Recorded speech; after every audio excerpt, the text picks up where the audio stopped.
Hello नमस्कार दोस्तों, आपके अपने यूट्यूब चैनल एग्ज़ाम हेल्पर में आप सभी का हार्दिक स्वागत और अभिनंदन है। साथियों, हम बात कर रहे हैं यहाँ पर आरपीएससी सेकंड ग्रेड साइंस की रामबाण तोड़ सीरीज के बारे में। तो साथियों, उसका ये पार्ट नंबर 3 है।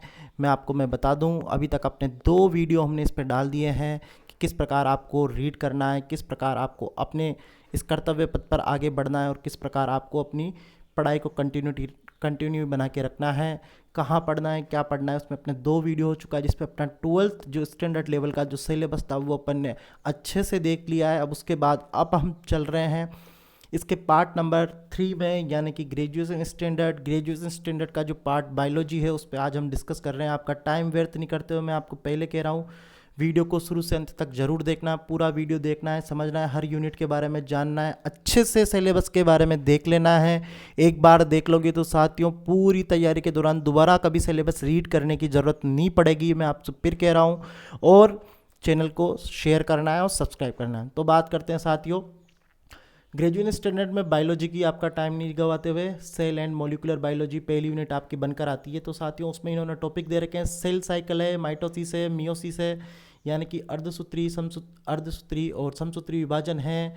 और यहाँ पर उनके महत्व हैं, द सिग्निफिकेंस है, क्रोमेटिन ऑर्गेनाइजेशन है, यानी कि क्रोमोसोम की संरचना है, उसमें क्या क्या आइटम मिलते हैं, किस प्रकार उसकी संरचना होती है। और यहाँ पर डीएनए रेप्लिकेशन है, ट्रांसक्रिप्शन है, ट्रांसलेशन है, यानी कि प्रोटीन निर्माण की जो फैक्ट्री है, प्रोटीन निर्माण की जो प्रोसेस है साथियों, उसके बारे में अब हमने देखा था। अब मैं आपको बताऊं, अब जैसे कि हमने देखा था कि ये वाली यूनिट साथियों इन्होंने 12th स्टैंडर्ड में भी डाली है, लेकिन 12th स्टैंडर्ड में ये वाला पोर्शन नहीं है और बीएससी स्टैंडर्ड में इसका पोर्शन थोड़ा अलग है। तो दोनों अलग अलग पोर्शन है, आप एक यूनिट समझ के खुश मत हो जाना। दोनों में अलग अलग टॉपिक्स हैं, अलग अलग तरीके से पढ़ना है, हम इनको एक जगह पढ़ने की कोशिश करना। तो ये वाला पोर्शन आपको कहाँ से पढ़ना है, ये वाली बात है। तो मैं बताऊं, बीएससी की जो बुक्स है, आपके पास कोई सी भी नॉर्मल सी बुक हो, चाहे सीबीएच हो, आरबीडी हो, कोई सी बुक हो, सब में ये चीज़ बहुत ही अच्छी दे रखी है।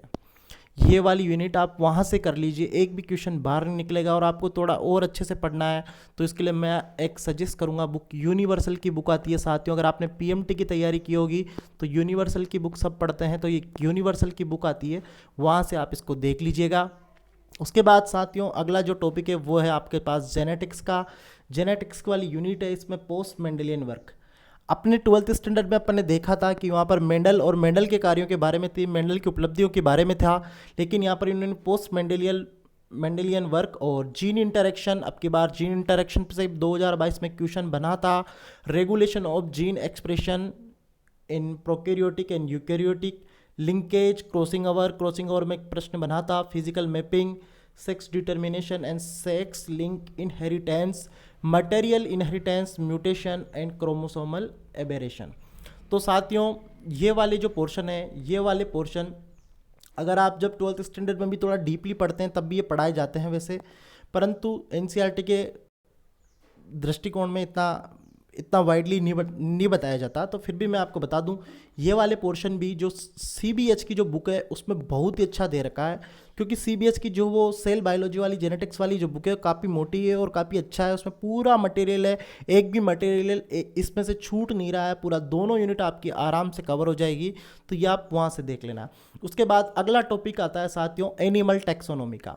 Animal taxonomy, methods of taxonomic collections और classification, characteristic of animal kingdom up to class level. तो आपको एनिमल टेक्सोनोमी में यहाँ पर आपको देखना है कि क्लास से लेकर किंगडम तक, यानी कि क्लास से लेकर किंगडम तक आपको टेक्सोनोमिक कलेक्शंस पढ़ने हैं, क्लासिफिकेशन पढ़ना है और उनके बारे की विशेषताएं, उनकी विशेषताओं को ध्यान रखना है।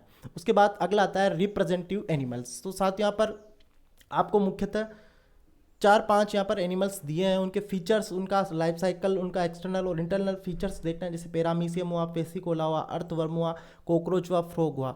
अब इसमें मैं आपको बता दूं, जैसे फ्रॉग वाला है और कॉकरोच है, अर्थवर्म है, तो साथ में ये तो आपको तीनों 12th में मिल जाएंगे, यानी कि एनसीईआरटी में अवेलेबल है। लेकिन पैरामीशियम और पेसिकोला नहीं है। तो साथियों, इसके लिए आपको आपकी जो बीएससी की जो बुक्स हैं उसमें आपको आराम से मिल जाएंगे। बीएससी में जो बुक्स चलती है साथियों, उसमें अलग अलग कई सारे जंतुओं के बारे में बताया हुआ है, तो इन दोनों का भी वहाँ पर आसानी से उपलब्ध है और काफ़ी अच्छा मटेरियल दिया हुआ है। तो सीबीएच और आरबीडी की जो बुक्स है दोनों में है, आप कोई सी भी पढ़ लेना। तो इसके लिए आप वहाँ से, मैंने आपको सजेस्ट कर दिया है, आप वहाँ पे देख लेना। हर एक मैं यूनिट को, हर एक टॉपिक को मैं बता रहा हूँ साथियों कि ये वाला टॉपिक यहाँ नहीं मिलेगा, ये वाला इसमें मिलेगा। इसलिए मैं कह रहा हूँ आप इसको ध्यान से देखिए और पूरा देखिए, बहुत महत्वपूर्ण आपके लिए वीडियो सीरीज होने वाली है। इसको देख लेंगे तो मैं गारंटी दे रहा हूँ आपका 60 से 70% काम यहीं पर हो जाएगा। 60 से 70% काम आपका यहीं पर हो जाएगा तैयारी का।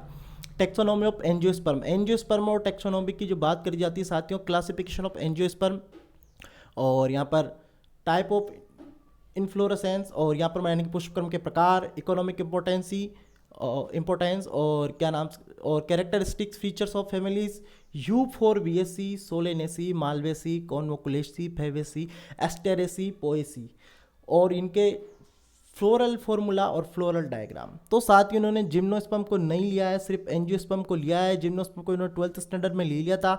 एंजियोस्पर्म के बारे में पूरी एक टेक्सोनोमी में, एंजियोस्पर्म की एक टेक्सोनोमी के नाम से एक बुक भी चलती है बीएससी में। तो साथियों वहाँ पर ये पूरा मटेरियल दे रखा है, पूरी जितनी भी फैमिलीज है, ये सारी फैमिलीज के बारे में वहाँ पर दे रखा है, पूरी डिटेल्स है, इनके पूरे एग्जाम्पल है, फ्लोरल फॉर्मूला है। इनको याद करने का तरीका हम बता देंगे जब अपन पढ़ेंगे। और साथियों इनकी इकोनॉमिक इंपॉर्टेंस जरूर देखना, बहुत महत्वपूर्ण है। और सबसे ज़्यादा महत्वपूर्ण है इनके टाइप ऑफ पुष्पक्रम, यानी कि पुष्पक्रम के प्रकार, जहाँ से प्रश्न बनता है। आपकी बाहर भी 2022 में भी साथियों यहाँ से प्रश्न बना था। तो इन बिंदुओं को भी महत्वपूर्ण में करते हुए चल रहा हूँ। इकोलॉजी और इन्वायरमेंटल बायोलॉजी अपनी अगली यूनिट आती है बनकर, ग्रेजुएशन स्टैंडर्ड पर हम बात कर रहे हैं साथियों। यहाँ पर structure and function of ecosystem, ecological succession यानी कि energy flow, biological chemical cycle, carbon, nitrogen और ऑक्सीजन और फास्फोरस, 4 ही साइकिल आपके सिलेबस में हैं। चारों आसान हैं। कार्बन और नाइट्रोजन साइकिल तो आप बचपन से पढ़ के आ रहे हैं। ऑक्सीजन साइकिल बहुत आसान है, और फास्फोरस साइकिल औषधि चट्टानों से बनकर निकलता है, तो आपको सबको ध्यान होगा। Major biomes of the world, यानी कि जो बायोम्स की जो लिस्ट है, जो पूरी टेबल है, वो आपने देखी होगी, पहले पढ़े होंगे तब। Red data book, environmental laws है, इन्वायरमेंटल नियम है, पूरा इन्वायरमेंटल नियम का एक चार्ट बना हुआ था, आपको मैं बता दूंगा। मेरे पास हम इसका, मेरे नोट्स में मैंने चार्ट बना लिया था, वहाँ पर देख, वो मैं आपको शायद शेयर कर दूंगा जब ज़रूरत होगी। और उसके साथ ही उसके बाद फिर यहाँ पर है मेजर इन्वायरमेंटल इशू। तो साथ ही यहाँ पर करंट इशू का भी ध्यान में रखना है, जैसे कौन से ग्लोबल वार्मिंग में क्या मीटिंग चल रही है, कोप एजेंडा में क्या, कोई नई, अगर कोई बड़ी मीटिंग हो जाए, कोई बड़ा सौदा हो जाए, तो वो भी आपको यहाँ पर देखना है। Green house effect, acid rain, El Nino, La Nina, ozone depletion, deforestation, carbon emission, और रेडिएशन हैजार्ड।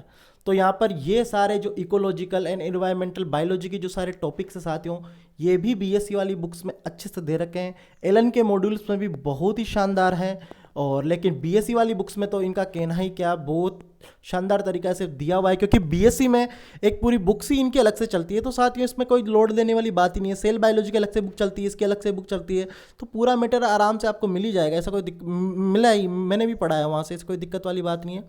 अब बात करें साथियों बायोटेक्नोलॉजी की, यूनिवर्सल की बुक भी मैंने आपको सजेस्ट की है, वहाँ पर पूरा मटेरियल आपको मिल जाएगा।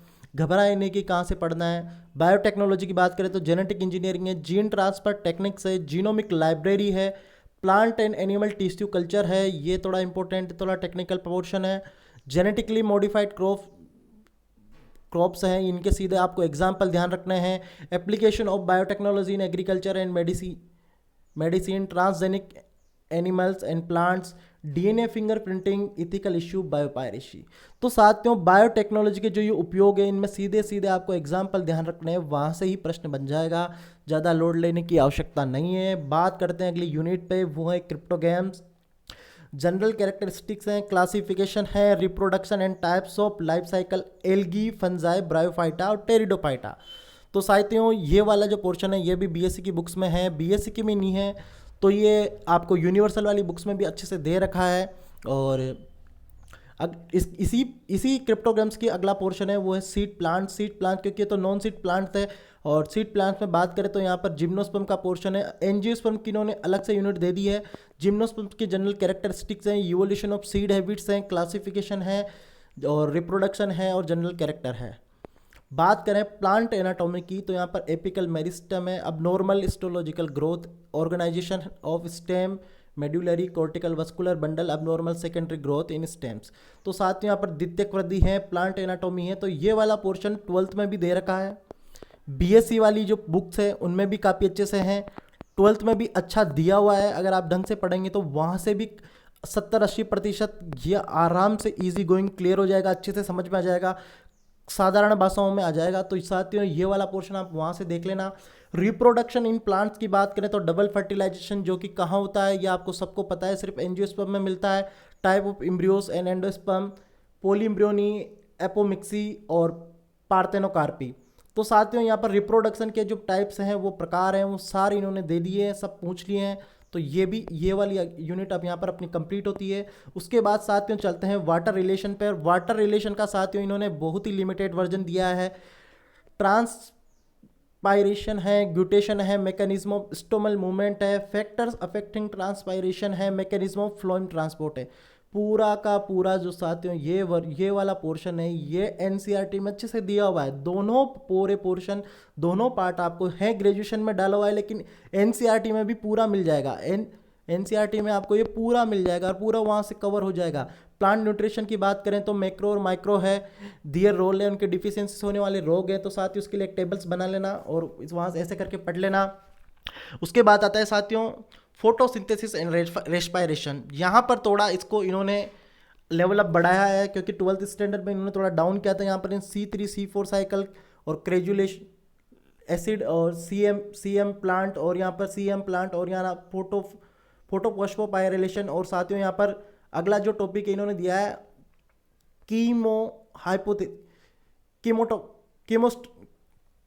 कीमोसोमेटिक हाइपोथेसिस और फोटो रेस्पायरेशन। और यहाँ पर रेस्पायरेशन अगला टॉपिक है, इसमें ETS दिया है साथियों, इलेक्ट्रॉन ट्रांसपोर्ट चेन और oxidative phosphorylation. Plant growth and development की बात करें तो साथियों अगली यूनिट है और काइनेटिक्स ऑफ ग्रोथ है, फोटो पीरियोडिज्म है, वर्नलाइजेशन है, सीड डोरमेंसी है और जीर्णता है यहाँ पर, और physiology of flowering and fruit development है। उसके अलावा साथियों एनिमल डेवलपमेंट बायोलॉजी, ये वाली जो प्लांट ये वाले जो टॉपिक्स हैं ये साथियों बीएससी वाली बुक्स में अच्छे से दे रखे हैं, कोई डरने की बात नहीं है। हार्मोन्स के बारे में है, आप आराम से देख लेंगे। प्लांट हार्मोन में क्या क्या प्रकार होते हैं, उनकी कमी से कौन से रोग होते हैं, और ये जीर्णता विर्णता क्या है, ये सीड डोरमेंस क्या है, बीज प्रक्षुब्धता जिसे कहते हैं। और एनिमल डेवलपमेंटल बायोलॉजी ये थोड़ा अच्छा पोर्शन आता है साथियों। और एनिमल डेवलपमेंटल बायोलॉजी का जो पोर्शन है साथियों extra embryonic membrane, placenta, regeneration, stem cells, teratology, animal cloning, test tube baby, fate maps और पार्थेनोजेनेसिस, एजिंग, पेडोजेनेसिस और नियोटेनी। तो साथियों ये वाला जो पोर्शन है ये आपको सीधा बीएससी की बुक्स में मिलेगा और कहीं नहीं मिलेगा। पूरा पोर्शन आपको बीएससी की जो बुक्स है डेवलपमेंटल बायोलॉजी के नाम से चलती है साथियों, आरबीडी की, वहाँ पर एक अलग से बुक आती है पूरी डेवलपमेंटल बायोलॉजी के नाम से आती है। वहाँ पर पूरा मटेरियल दे रखा है और आराम से आपका क्लिक वहाँ से कंप्लीट हो जाएगा। उसके बाद आता है अगली unit human physiology. Human physiology आपको जो पढ़नी है साथियों वो endocrine system, digestive glands, nerve impulse conduction और muscle contraction, hormonal control of reproduction, gas transport of oxygen, carbon dioxide in blood और कार्डियक साइकिल और ब्लड क्लॉटिंग। तो साथियों ये वाली जो ह्यूमन फिजियोलॉजी ये अपनी बीएससी की जो बुक्स है उनमें भी दिया हुआ है। यूनिवर्सल की बुक्स में और थोड़ा अच्छा सा दे रखा है। और अगर मैंने तो आप इसको कह रहे हो कि आपने कहाँ से पढ़ा था, तो साथियों मैं बताऊं मैंने ये वाला पोर्शन नर्सिंग वाली बुक से पढ़ा था क्योंकि मेरा थोड़ा सा इंटरेस्ट भी था। तो एक नर्सिंग की बुक्स थी फिजियोलॉजी की, वो थोड़ी मोटी से चलती है, हालांकि वो मैंने इंटरेस्ट की वजह से मैंने वहाँ से पढ़ा था ह्यूमन फिजियोलॉजी, तो वो एक अलग बात है। लेकिन यूनिवर्सल की बुक्स में काफ़ी अच्छा है और अपनी जो बीएससी वाली बुक्स है वहाँ पे भी आप पढ़ेंगे तो आपका काम आराम से हो जाएगा। इकोनॉमिक जूलॉजी की बात करें तो साथियों इकोनॉमिक जूलॉजी जो है साथियों बहुत महत्वपूर्ण हो जाती है। यहाँ पर इन्होंने सीधा दिया है प्रोटोजोवा, एनेलिडा और इंसेक्ट्स और मोलस्का की सोशल लाइफ, बीस और मंकी, यानी कि इन्होंने सीधे सीधे नाम दिए हैं। इनके अलावा और फालतू किसी को मत पढ़ना। इनकी जो महत्वपूर्णता है, इनमें जो महत्वपूर्ण जीव है साथियों उनके बारे में ही अपन को पढ़ना है। उसके बाद फिर आ जाता है केमिस्ट्री वाला पोर्शन। केमिस्ट्री वाले पोर्शन में बात करते हैं अपन। यहाँ पर पहला जो इन्होंने टॉपिक लिया है साथियों यहाँ पर ग्रेजुएशन स्टैंडर्ड में है कोऑर्डिनेशन कंपाउंड्स। कोऑर्डिनेशन कंपाउंड्स वाली जो साथियों यूनिट है इसमें कोऑर्डिनेशन नंबर है, लीजेंड्स है, धीरे टाइप्स है, वर्नर्स थ्योरी है, IUPAC नोमेनकल्चर कोऑर्डिनेशन कंपाउंड्स का प्रश्न यहाँ से ही बन जाएगा, क्योंकि 2022 में भी यही प्रश्न आया था और अब की बार भी संभव नहीं कि यहाँ से ही प्रश्न आए, क्योंकि इसमें ये प्रश्न थोड़ा आसान भी है और जल्दी आसान और कठिन भी है। दोनों दोनों प्रकार की गुणवत्ता लेके हुए रहता है। IUPAC nomenclature of coordination compounds and formulation of mononuclear coordination compounds, isomerism, shapes, colours, magnetic properties in complex, stability of coordination compounds, metal carbonyl compounds, classification और प्रिपरेशन, बॉन्डिंग एंड प्रॉपर्टी। तो साथ ही ये वाला पोर्शन बीएससी की books में है। और मैं बताऊं, और दूसरा ये अपनी एनसीईआरटी जो है 12th में भी कोऑर्डिनेशन केमिस्ट्री अपनी चलती है, वहाँ पे भी है। तो आप ये दोनों बुक्स में से देख लेना। लेकिन ये वाले पोर्शन का सीधा सीधा टाइप यही है, केमिस्ट्री आपकी तभी होगी तब आप इसके क्वेश्चन निकालेंगे, और क्वेश्चन आपको करने ही पड़ेंगे। क्वेश्चन आप कहाँ से करें, तो क्वेश्चन का मैं बताऊं, एनसीईआरटी सबसे बेस्ट है। सबसे पहले अगर आप तैयारी की शुरुआत में तो आप एनसीईआरटी ही चुने क्वेश्चन के लिए, और फालतू के चक्कर में शुरू में ना पढ़ें। जब आपका एनसीईआरटी थोड़ा बूस्ट हो जाता है तब आप क्वेश्चन के लिए जाए तो एमटीजी करके एक बुक आती है साथियों, बहुत ही शानदार बुक है। फिजिक्स के लिए तो एकदम रामबाण है, मैं बताऊं फिजिक्स के लिए तो इससे अच्छी कोई बुक ही नहीं होगी क्वेश्चन के लिए। एमटीजी की बुक्स हैं, इसमें पुराने पेपर से पुराने क्वेश्चन से ये सारे क्वेश्चन लगा लेंगे तो आपका काम वैसे ही हो जाना है। मोलिकुलर स्ट्रक्चर अगली यहाँ पर यूनिट है साथियों, उसमें एलिमेंट्री आइडिया है, वैलेंस बॉन्ड थ्योरी, वीबीटी का यहाँ पर आपको ब्रीफली बताना है। मोलिकुलर ऑर्बिटल थ्योरी एमओटी है, और उसके बाद valence shell electron pair repulsion theory है, क्रिस्टल फील्ड थ्योरी है यानी कि सीएफटी है। तो साथियों ये वाला पूरा पोर्शन बीएससी की बुक्स में अच्छे से दिया हुआ है। बीएससी की जो सीबीएच आरबीडी और एक साहित्य प्रकाशन की जो बुक है, साहित्य पब्लिक प्रकाशन वहाँ की है, वहाँ से आप आराम से कर देना। States of matter, gaseous state, liquid state और सॉलिड स्टेट, तीनों स्टेट्स के बारे में पूरी थ्योरी पढ़नी है।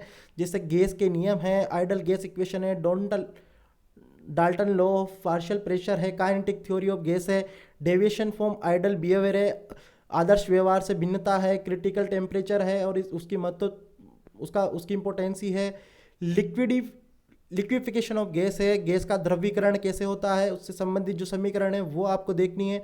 लिक्विड स्टेट की बात करें तो प्रॉपर्टीज ऑफ लिक्विड है, वेपर प्रेशर है, पृष्ठ तनाव, सरफेस टेंशन है, विस्कोसिटी, कोफिशिएंट, श्यानता, ये तीन ही तो गुण है लिक्विड के, तीनों गुणों में से प्रश्न बनते हैं। सॉलिड स्टेट की बात करें तो क्रिस्टल स्ट्रक्चर है, ज़्यादा कुछ नहीं दे रखा। तो उसके बाद साथियों जीरो ग्रुप एलिमेंट्स अगला टॉपिक आता है। जीरो ग्रुप एलिमेंट्स की बात करें तो साथियों zero group elements position in periodic table कहाँ मिलते हैं, आइसोलेशन है, compounds of zero group elements कौन कौन से हैं। एस और पी ब्लॉक की बात करें तो इलेक्ट्रॉनिक कॉन्फ़िगरेशन यानी कि उनका इलेक्ट्रॉनिक विन्यास, जनरल कैरेक्टरिस्टिक्स और प्रॉपर्टीज। डी ब्लॉक एलिमेंट्स में भी यही दिया हुआ है, इलेक्ट्रॉनिक विन्यास देखना है, जनरल कैरेक्टरिस्टिक्स देखना है, कलर देखना है, ऑक्सीडेशन स्टेट जहाँ से प्रश्न बनता है, टेंडेंसी तो इनकी कॉम्प्लेक्स बनाने की जो टेंडेंसी वो है, मैग्नेटिक प्रॉपर्टीज़ है, और यहाँ पर जो इनके महत्वपूर्ण कंपाउंड्स बनते हैं और इनका जो नेचर है साथियों, जैसे इनकी जो अलॉय है, कैटालाइटिक प्रॉपर्टीज जो है वो आपको देख के जानी है। एफ ब्लॉक एलिमेंट्स की बात करें तो एफ ब्लॉक एलिमेंट्स में लेंथेनाइट एक्टिनाइट दोनों होते हैं, उनके इलेक्ट्रॉनिक विन्यास देखने हैं। आपको पता है इलेक्ट्रॉनिक विन्यास बहुत महत्वपूर्ण है एफ ब्लॉक का, और लेंथेनाइट संकुचन है और इसका सीक्वेंस क्या है, तो यहाँ सीक्वेंस का प्रश्न बन जाता है। Super heavy elements. और अगली जो यूनिट है साथियों वो मेटल और मेटलर्जी यानी धातु और धातु कर्म है, जो कि मिनरल और ओर के बारे में, जिनमें इनमें सीधा सीधा जो ये 4 मिनरल्स दिए हैं उन्हीं का ही पढ़ना है। कॉपर का पढ़ना है, आयरन का पढ़ना है, एल्यूमिनियम का पढ़ना है, जिंक का पढ़ना है, और अन्यथा किसी का नहीं पढ़ना है। उसके बाद इसी यूनिट का अगला भाग है वो है non metals and their compounds, जैसे कार्बन है, नाइट्रोजन है, सल्फर है, ऑक्सीजन है, और फास्फोरस, हेलोजन, एलोट्रोप्स, अपर रूप कार्बन और सल्फर और फास्फोरस के अपर रूप, और सीमेंट और प्लास्टर ऑफ पेरिस। तो साथियों ये जो नॉन मेटल्स और उनके कंपाउंड है उनके आपको यूज़ देखने हैं कि कहाँ मिलते हैं, कैसे क्या इनका यूज़ है। उसके बाद अगली जो यूनिट आती है साथियों वो आती है केमिकल काइनेटिक्स की। केमिकल काइनेटिक्स वाला जो पोर्शन है आपके 12th में भी है, और 12th में भी काफ़ी अच्छे से दिया हुआ है, और यहाँ पर भी ज़्यादा इन्होंने बड़ा चढ़ा के नहीं दिया है। ग्रेजुएशन स्टैंडर्ड में हालांकि इसको डाला है, लेकिन वहाँ से अभी आपका कंप्लीट हो जाएगा। Order and molecularity of reactions, first second order reaction and their rate expression, zero and pseudo order reaction यानी कि थर्ड ऑर्डर रिएक्शन आपके नहीं है सिलेबस में, केवल फर्स्ट और सेकंड ऑर्डर ही है। ध्यान रखें, ज़्यादा परेशान होने की ज़रूरत नहीं है। आरएनएस इक्वेशन है, कोलिजन थ्योरी है, और एक्टिवेटेड कॉम्प्लेक्स थ्योरी है। तो ये वाला पोर्शन आपके 12th में भी दिया हुआ है, और आप इसके क्वेश्चन निकालेंगे तो और अच्छे से आ जाएगा, 12th में भी हो जाएगा। सॉल्यूशन 12th में चैप्टर है विलियन जिसे कहते हैं, ऑस्मोटिक प्रेशर है, और यहाँ पर osmotic pressure lowering of vapour pressure है, यानी कि वाष्प दाब का अवनमन है, और हिमांक में अवनमन है, और यहाँ पर इवोल्यूशन ऑफ बॉइलिंग पॉइंट है, यानी क्वथनांक में उन्नयन है, और डिटर्मिनेशन ऑफ मोलिकुलर वेट निकालने के फॉर्मूले हैं, आपको सबको ध्यान होंगे। सॉल्यूशन के कौन कौन से, यानी कि विलियन के जो यहाँ पर न्यूमेरिकल आते हैं वो न्यूमेरिकल से यहाँ पे प्रश्न बनेगा। Association and dissociation of solute है, और विले का संगुणनता और उसकी डिसोसिएशन ऑफ विले और सोल्यूट सॉरी। और इलेक्ट्रोकेमिस्ट्री अगली यूनिट आपके सामने आती है। इलेक्ट्रोकेमिकल सेल है, इलेक्ट्रोड पोटेंशियल है, मेजरमेंट ऑफ ईएमएफ है, कंडक्टेंस है, सेल कांस्टेंट है। सेल कांस्टेंट में से अब की बार प्रश्न बना था 2022 में, स्पेसिफिक और इक्विवेलेंट कंडक्टिविटी है। कोलराउस का नियम है, कोलराउस के नियम में से फर्स्ट ग्रेड में प्रश्न बना था साथियों, फर्स्ट ग्रेड केमिस्ट्री में पूछा था। सोल्यूबिलिटी प्रोडक्ट है, इक्विवेलेंट कंडक्टिविटी है, इनफाइनाइट डाइल्यूशन है, वर्क इलेक्ट्रोलाइट्स है, हाइड्रोलाइसिस है, और हाइड्रोलाइसिस कॉन्स्टेंट है। तो साथियों ये वाली यूनिट है जो आपको ये करनी है साथियों, ये 12th वाली बुक से करनी है। उसके साथ ही आपको अगर कोई बीएससी की कोई बुक्स मिले तो उसमें से भी कर लेना। और इसका सबसे बढ़िया यही है केमिस्ट्री का कि कोई सी भी बुक से पढ़ो, लेकिन आपको क्वेश्चन निकालने ही पड़ेंगे। क्वेश्चन कहाँ से करें, तो क्वेश्चन के लिए मैंने आपको पहले बता दिया है, एमटीजी बताया। उसके अलावा साथियों अगर आपको फिर भी ज़्यादा कोई नीड होगी तो आप उसके लिए भी हम आपका क्वेश्चन वाली प्रॉब्लम का भी एक समाधान कर लेंगे जल्दी। आपको एक क्वेश्चन की एक ऐसी सीरीज प्रोवाइड करवा देंगे जिसमें आपको क्वेश्चन आपके सारे सोल्व हो जाएंगे, आपको एक जगह मिल जाएंगे। सरफेस केमिस्ट्री है जो कि आरपीएससी सेकंड ग्रेड ओरिएंटेड ही क्वेश्चन रहेंगे। सरफेस केमिस्ट्री की बात करें तो एब्जॉर्वेशन है, और होमोजीनियस हेटेरोजेनेसिस कैटालिसिस है, और कोलाइड सस्पेंशन है। ये वाला 12th का पोर्शन है, वहाँ से आराम से हो जाएगा। ज़्यादा इन्होंने दिया नहीं, हालांकि ग्रेजुएशन वाले पोर्शन में है, लेकिन मैटर पूरा 12th का ही है, कोई ज़्यादा बाहर का नहीं। 11-12 वाला जो स्टैंडर्ड है वहाँ का ही मैटर इन्होंने लिया है। रिएक्शन मैकेनिज्म जो देखनी है साथियों, आपको देखनी है inductive mesomeric hyper conjugation, addition substitution, electrophilic addition substitution reaction, nucleophilic addition substitution reaction, SN1 SN2 elimination, यानी कि जीओसी पूरी की पूरी आ गई है। जीओसी आपको जनरल ऑर्गेनिक केमिस्ट्री पूरी की पूरी पढ़नी है। स्पेक्ट्रोस्कोपी टेक्निक्स हैं, स्पेक्ट्रोस्कोपी टेक्निक्स, उसके बाद bio inorganic chemistry, biomolecule polymer और केमिस्ट्री इन एवरीडे लाइफ। उसके बाद साथियों आपका जो अगला जो टॉपिक आ जाता है वो आ जाता है फिजिक्स वाला पोर्शन, और फिजिक्स वाले के पोर्शन के बाद फिर आता है अपना टीचिंग मेथड वाला पोर्शन। तो साथियों वीडियो थोड़ा लंबा हो रहा है, इसलिए मैं फिलहाल इसको यहीं स्टॉप करूँगा। अगले वीडियो में हम बात करेंगे बचे हुए इन केमिस्ट्री की 3-4 यूनिट्स के बारे में, और फिजिक्स के बारे में, और टीचिंग मेथड के बारे में। तो साथियों तब तक आप हमारे चैनल को शेयर करें, सब्सक्राइब करें। थैंक यू दोस्तों।